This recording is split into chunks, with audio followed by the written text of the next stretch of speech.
Hello दोस्तों, मैं आपकी राधिका। बहुत ही प्यारा सा एक भगवान श्री राम का कजरी गीत है। देखिए, भगवान जब वनवास गए थे तो किस तरह से कैकेयी को ने वनवास भेजा था और क्या इसमें राज था, सुनिए आप लोग।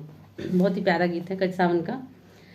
राम लखन सिया बनवासी के कई तोहरे करनवाना के कई तोहरे करनवाना। राम लखन सिया बनवासी के कई तोहरे करनवाना। दासी मंतरा पाठ पढ़ाई के कई के डोलाई मनवाना। को पवन महट कर बैठी मांगली वरदानवाना।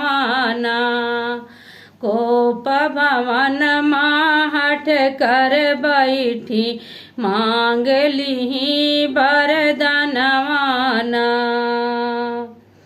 राम लखन सिया बनवासी के कई तोहरे करनवाना।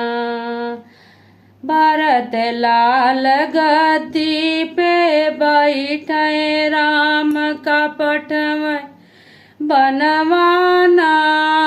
यही दुई वरदानवा के कारण दशरथ तजे परनवाना। यही दुई वरदानवा के कारण दशरथ तजे परनवाना।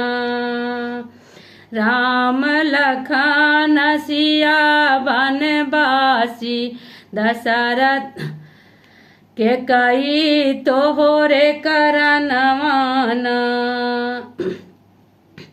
राम लखन सिया बन को सिधारे तपसी के परिधनवाना। भरत राज गद्दी तजदीनी के कई के लागे नहीं ज्ञानवाना।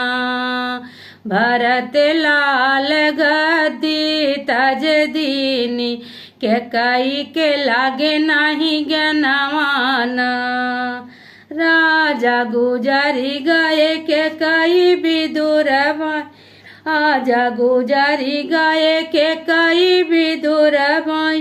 भरत न बैठे आसनवाना। के कई मन ही मन पछताई मानी नाई कहनवाना।